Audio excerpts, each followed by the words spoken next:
Hello everyone, कैसे आप सभी लोग। द पॉलिटिकल मास्टर में आप सभी का स्वागत है। आज इस वीडियो में हम क्लास 10 के एसएसटी यानी सामाजिक विज्ञान के अभ्यास प्रश्न पत्रों को हल करने वाले, और ये बोर्ड एग्जाम 2023 के लिहाज से बेहद ही महत्वपूर्ण है। सो प्लीज़ एंड तक ज़रूर देखिएगा। चैनल पर नए हैं तो चैनल को सब्सक्राइब करना बिल्कुल मत भूलिएगा। वीडियो पसंद आए तो लाइक शेयर कमेंट जरूर कीजिएगा। इस को अभ्यास प्रश्न पत्र से दोस्तों अधिकतर क्वेश्चन आपके बोर्ड एग्जाम में देखने को मिल जाएंगे। तो चलिए इस वीडियो को शुरू करते हैं। तो सबसे पहले क्वेश्चन देखते हैं दोस्तों, सही मिलान की पहचान कीजिए।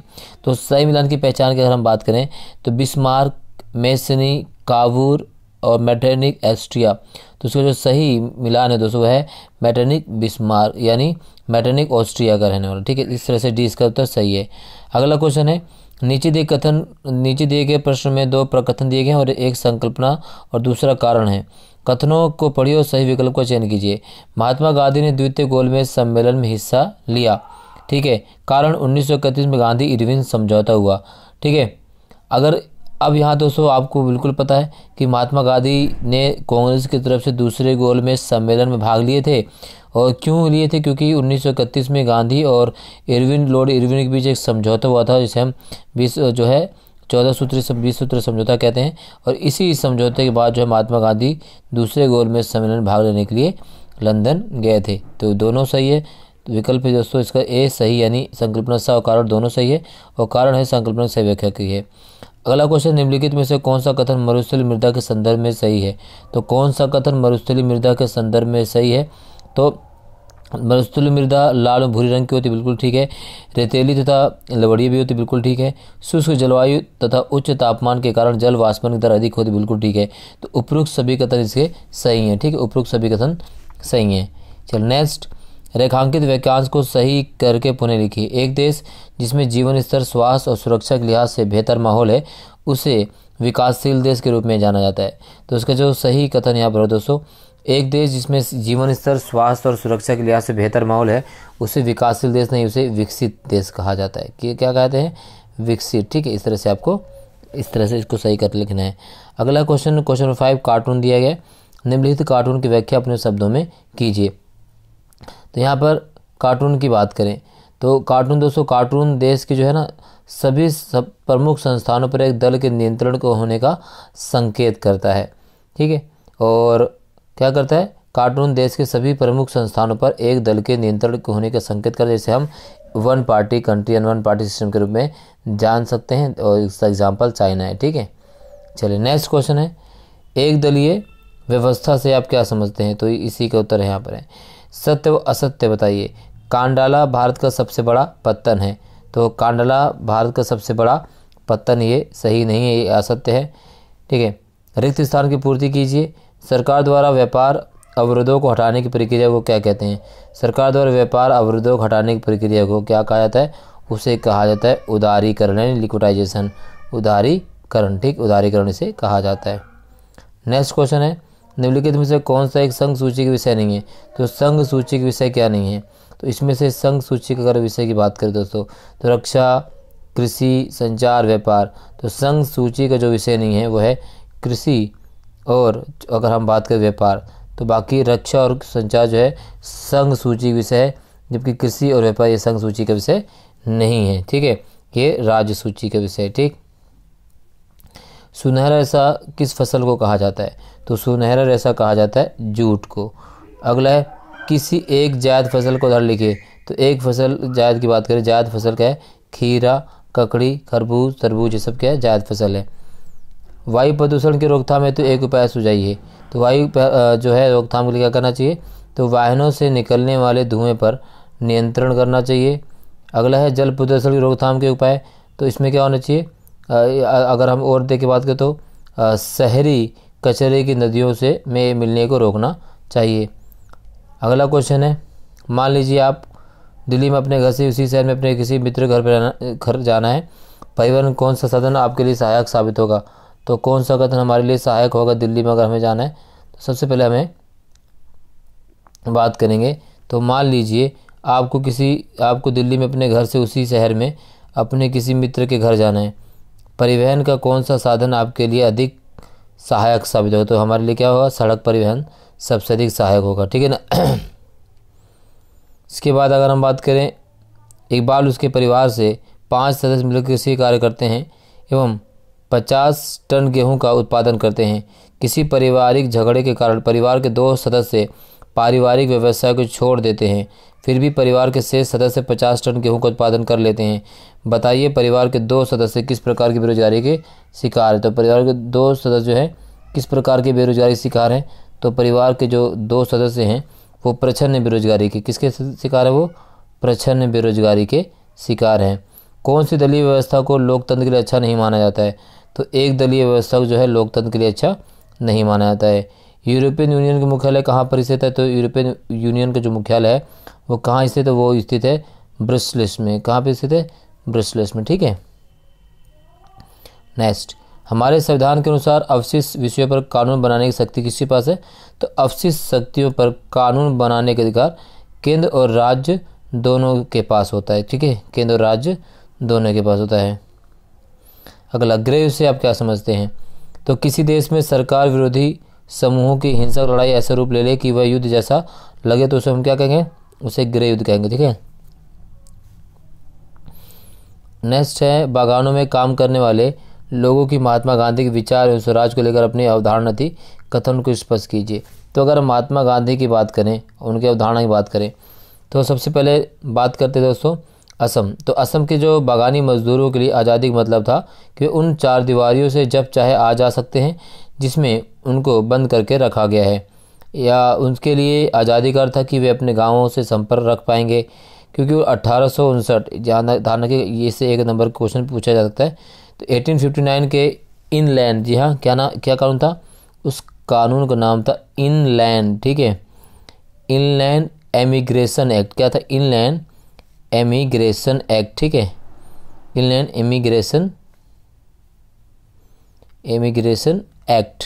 ठीक है, एमिग्रेशन एक्ट के द्वारा बागानों में काम करने वाले मजदूरों को बिना अनुमति के बागान से बाहर जाने की छूट नहीं थी।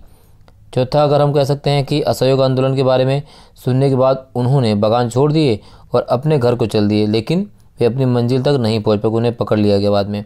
उनको लगता था कि जब गांधी राज आ रहा है इसलिए अब तो सबको गांव में ज़मीन मिल ही जाएगी, तो ये सोचते थे वो। ठीक है, अगला, लोकतंत्र शासन करने के अन्य विकल्पों से बेहतर किस प्रकार है। तो लोकतंत्र शासन करने के अन्य विकल्पों से बेहतर है, सबसे पहले अगर हम बात करें तो यहाँ पर लोकतंत्र नागरिकों की गरिमा की आज़ादी को बढ़ावा देता है, पहला है। ठीक है, दूसरा अगर हम बात करें तो लोकतंत्र उत्तरदायी, जिम्मेवार और वैध शासन की स्थापना करता है। और तीसरे अगर हम बात करें तो लोकतंत्र में सामाजिक विविधताओं का सामंजस्य बेहतर तरीके से होता है, यानी जो विविधता होती है समाज में उसको बेहतर तरीके से उसका निपटारा किया जाता है। अथवा में अगर क्वेश्चन देखें 1900 क्वेश्चन पूछा गया है, आपकी जेब में मौजूदा धन उन सभी वस्तुओं और सेवाओं को नहीं खरीद सकता जिनकी आपको बेहतर जीवन जीने के लिए आवश्यकता हो सकती है, कैसा स्पष्ट कीजिए। तो यहाँ पर अगर हम देखें तो सही बात है, तो धन से केवल जीवन की आवश्यकता ही पूरी की जा सकती हैं। जीवन जीने के लिए और भी महत्वपूर्ण चीज़ों की ज़रूरत हो, जैसे अगर हमें स्वच्छ वातावरण नहीं खरीदा जा सकता है, सांस नहीं खरीदी जा सकती है, और तमाम जो मूलभूत आवश्यकताएं वो हम पैसे से नहीं खरीद सकते हैं। अगर इसके बाद देखें धन से जो है व्यक्ति जो है संक्रामक बीमारियों को भी नहीं बच सकता, जबकि पूरा समुदाय इनसे बचने के लिए कदम उठा ले। अब इसका एग्जाम्पल आप देख सकते हैं कोविड-19। ठीक है, ये कोविड-19 से बात पूरी तरह से जो है सत्य प्रतीत होती है। अथवा पूछा गया है कि पर्यावरणीय क्षरण के परिणाम राष्ट्रीय या राज्य की सीमाओं का सम्मान नहीं करते हैं, कथन की न्याय संगत व्याख्या कीजिए। तो सबसे पहले अगर हम बात करें, पहला, पर्यावरण क्षरण जो है राष्ट्रीय या क्षेत्रीय मुद्दा नहीं बल्कि अंतर्राष्ट्रीय मुद्दा है। पर्यावरणीय क्षरण का प्रभाव सभी देशों पर पड़ता है, जैसे भूमंडलीय तापमान, अम्ल वर्षा आदि। और तीसरा जो अगर कारण बताएं तो पर्यावरणीय क्षरण से जुड़ी समस्याओं को मिलजुल कर सुलझाने की जरूरत होती है।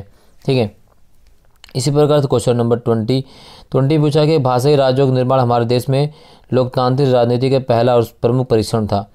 तो भाषा के आधार पर राज्यों का गठन एक महत्वपूर्ण चुनौती थी। आज़ादी के बाद भाषा के आधार पर राज्यों के गठन की मांग तेज हो गई और इससे कई नेताओं को देश के टूटने का भी डर था। सत्ता में साझेदारी लोकतंत्र की आत्मा है, कथन की पुष्टि कीजिए। ठीक है, तो अगर हम बात करें सत्ता की साझेदारी की, तो एक सेकेंड।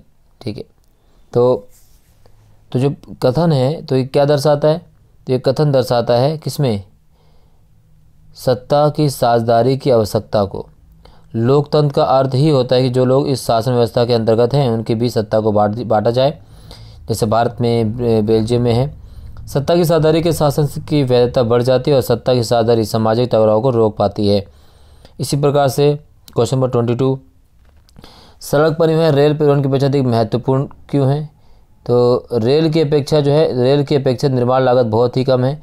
अगर अपेक्षाकृत उबड़ खाबड़ स्थानों पर भी सड़कें बनाई जा सकती हैं और कम लोगों, कम दूरी व कम वस्तुओं के परिवहन में सड़क मार्ग से खर्च कम होता है और सड़क परिवहन लोगों के घर घर तक सेवाएं उपलब्ध करवा सकती है। इसी प्रकार से पर्यटन एक उद्योग या व्यापार के रूप में अर्थव्यवस्था के विकास में किस प्रकार सहायक है? मोस्ट इम्पोर्टेंट है। तो पर्यटन बहुत बड़ी संख्या में लोगों को रोजगार प्रदान करता है। यह स्थानीय हस्तकला व सांस्कृतिक उद्यमों को प्रश्रय देता है और पर्यटन से देश को विदेशी मुद्रा की प्राप्ति भी होती है। ठीक है।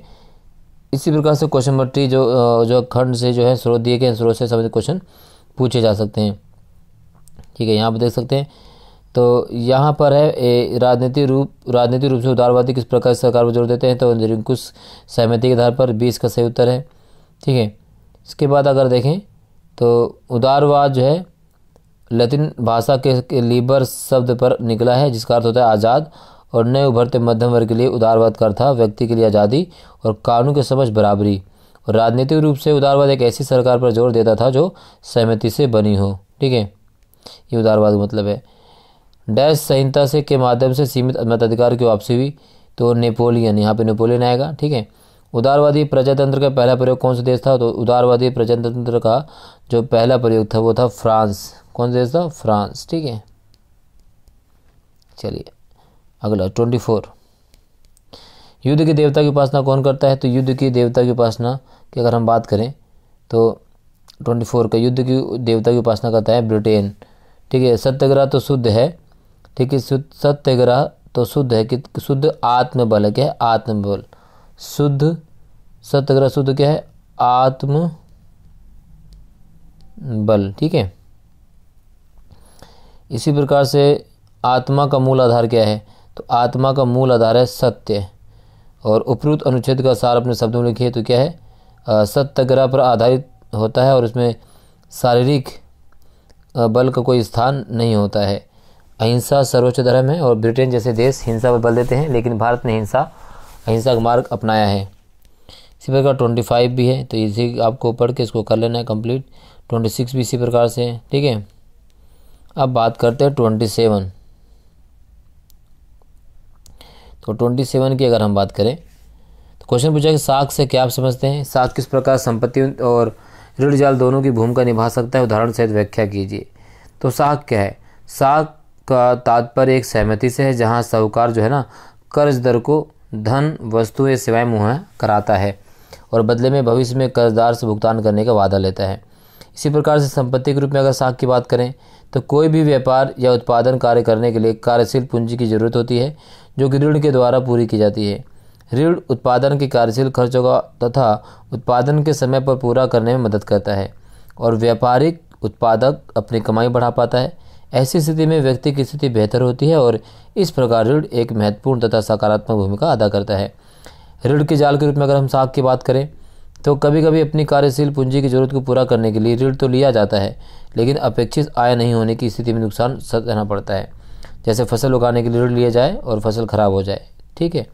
इसी प्रकार से स्वयं सहायता समूह के महत्व की व्याख्या कीजिए। तो स्वयं सहायता समूह की बात करें तो स्वयं सहायता समूह का विचार जो है ना गरीबों खासकर महिलाओं के छोटे छोटे स्वयं सहायता समूह में संगठित करने और उनकी बचत पूंजी को एकत्रित करने पर आधारित है। नियमित बचत के बाद समूह को बैंक से ऋण भी मिल जाता है जिसका उपयोग समूह स्वरोजगार के अवसरों का सृजन करना होता है। स्वयं सहायता समूह कर्जदारों को ऋणधार की कमी की समस्या से उबारने में मदद करते हैं और समय अनुसार आवश्यकता अनुसार ऋण उपलब्ध करवाते हैं। इन समूह की ब्याज दर कम होती है जिससे ग्रामीणों को ऋण के जाल में फंसने का खतरा दूर हो जाता है। ये समूह ग्रामीण क्षेत्रों में गरीबों को संगठित करने में मदद करते हैं। ठीक, इसी प्रकार से भारत में क्षेत्रीय दलों के उभार ने संघवाद एवं लोकतंत्र को मजबूत किया है। क्या आप इस कथन से सहमत है? तो हाँ, बिल्कुल हम इस कथन से सहमत है। क्यों? क्योंकि क्षेत्रीय दलों के उभार से केंद्र राज्य संबंध में महत्वपूर्ण बदलाव आए हैं। पहले केंद्र और राज्यों में एक ही दल की सरकार थी और इस कारण राज्य सरकारों ने स्वायत्ता संघ इकाई के रूप में अपने अधिकारों का प्रयोग नहीं किया। जब केंद्र और राज्यों में अलग अलग दलों की सरकारें रहीं तो अक्सर राज्यों के अधिकारों की अनदेखी करने की कोशिश की गई। अगर हम बात करें तो 1990 के बाद क्षेत्रीय दलों को उभार हुआ और केंद्र में गठबंधन सरकार की शुरुआत हुई। गठबंधन सरकारों के युग में सत्ता में साझेदारी और राज्य सरकारों की स्वायत्तता का आदर करने की संस्कृति का उदय हुआ। राज्य सरकारों को मनमाने ढंग में से भंग करना केंद्र सरकार के लिए मुश्किल होता गया और इस प्रकार इस दौर में सत्ता की साझेदारी, जो कि लोकतंत्र की आत्मा है, ज़्यादा प्रभावशाली तरीके से लागू हो पाई। अथवा पूछा कि संघीय व्यवस्था की महत्वपूर्ण विशेषता की बात करें हैं तो संघीय व्यवस्था बहुत ही महत्वपूर्ण विशेषता है। क्या है कि यहाँ सरकार दो अधिक स्तर वाली होती है। अलग अलग स्तर की सरकारें कानून बनाने पर, वसूलने और अन्य विषयों पर उनके अधिक क्षेत्र बटे होते हैं। विभिन्न स्तर की सरकारों के अधिकतर क्षेत्र संविधान में स्पष्ट रूप से वर्णित होते हैं। संविधान के मौलिक प्रावधानों को किसी एक स्तर की सरकार नहीं बदल सकती। स्वतंत्र न्यायपालिका होती, तमाम प्रकार की चीज़ें हैं यहाँ पर। इसी प्रकार से क्वेश्चन नंबर 29 है 19वीं शताब्दी में महिलाओं के चित्र किस प्रकार राष्ट्रवाद के रूप में परिवर्तित हो गए, उदाहरण से व्याख्या कीजिए। ठीक है, अगला क्वेश्चन है, इसी में दिया गया है कि किसी 19वीं अपने दैनिक क्षेत्र से उदाहरण लेते हुए निजी एवं सार्वजनिक क्षेत्र की गतिविधियों का तुलनात्मक अध्ययन कीजिए। तो निजी क्षेत्र में अगर हम बात करें तो निजी क्षेत्र में परिसंपत्तियों पर स्वामित्व और सेवाओं के वितरण की जिम्मेदारी एक व्यक्ति या कंपनी के हाथों में होती है, जबकि सार्वजनिक क्षेत्र में अधिकांश परिसंपत्तियों पर सरकार का स्वामित्व होता है। दूसरा अगर हम बात करें तो निजी क्षेत्र के उदाहरण है टाटा, रिलायंस जैसी कंपनियां, वहीं सार्वजनिक क्षेत्र के उदाहरण है रेलवे, डाकघर आदि। निजी क्षेत्र की गतिविधियों का ध्येय लाभ कमाना होता है, जबकि सार्वजनिक क्षेत्र का ध्येय केवल लाभ कमाना नहीं होता है। चौथा अगर हम बात करें, कुछ चीज़ें निजी क्षेत्र सहित उचित कीमत पर उपलब्ध नहीं करवा सकता, इसलिए सार्वजनिक क्षेत्र इन चीज़ों या सुविधाओं को उपलब्ध करवाते हैं, जैसे सड़कों, पुलों, रेलवे आदि के निर्माण। पाँचवें अगर हम बात करें, कुछ गतिविधियों सरकार सामाजिक कल्याण के चलती हैं, जैसे विद्यालयों तथा अस्पतालों का निर्माण तथा चलाना। जब निजी क्षेत्र विद्यालय या अस्पताल चलाते तो उनके लिए शुल्क लेते हैं। इसी प्रकार क्वेश्चन पूछा कि किसी देश की आर्थिक उन्नति विनिर्माण उद्योग के विकास से क्यों मापी जाती है। तो क्यों मापी जाती है, सबसे पहला विनिर्माण जो उद्योग होता है, ठीक है, विनिर्माण उद्योग क्या होता है, विनिर्माण उद्योग कृषि के आधुनिकीकरण में सहायक है और इससे कृषि उत्पादन बढ़ता है। दूसरा कारण क्या है, दूसरा कारण ये द्वितीय व तृतीयक सेवाओं में रोजगार उपलब्ध कराकर कृषि पर हमारी निर्भरता को कम करते हैं। तीसरा कारण क्या है, देश में औद्योगिक विकास बेरोजगारी और गरीबी के उन्मूलन के एक आवश्यक शर्त है। चौथा क्या है, चौथा है विनिर्माण उद्योगों से बनी वस्तुओं के निर्यात से विदेशी मुद्रा की प्राप्ति होती है। पाँचवां, वे देश ही विकसित होते हैं जो कच्चे माल को विभिन्न तथा अधिक मूल्यवान तैयार माल से विनिर्मित करते हैं और भारत के विकास विविध व शीघ्र औद्योगिक विकास में निहित हैं। ठीक है, इसी प्रकार क्वेश्चन 32 जो मानचित्र पर आधारित है। ठीक है, तो मानचित्र से क्वेश्चन पूछा गया है, नरोरा नाभिकीय संयंत्र को यहाँ पर जो है हमें वह स्थान जहाँ महात्मा गांधी ने नील कृषि के विरुद्ध आंदोलन आरंभ किया। तो नील कृषि के विरुद्ध महात्मा गांधी ने जो आंदोलन आरंभ किया था वो कहाँ था, चंपारण सत्याग्रह, बिहार, पटना। ठीक है, वहाँ पर आपको लगाना पटना पर। ठीक है, इसके बाद वह स्थान जहाँ दिसंबर 1920 कांग्रेस का अधिवेशन हुआ। तो दिसंबर 1920 में जो कांग्रेस का अधिवेशन हुआ था वो कहाँ हुआ था, तो वो हुआ था आपका दिसंबर 1920 में कलकत्ता। ठीक है, तो इस तरह से यह चीज़ें आपको लगानी है। ठीक है, 32 का।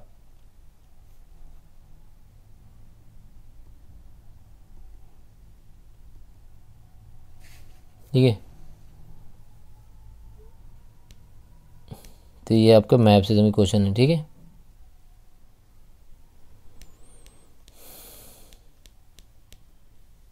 तो इस वीडियो में बस इतना ही। वीडियो अच्छी लगे लाइक शेयर कमेंट जरूर कीजिएगा। चैनल पर नए तो चैनल को सब्सक्राइब करना बिल्कुल मत भूलिएगा। बहुत बहुत धन्यवाद। जय हिंद।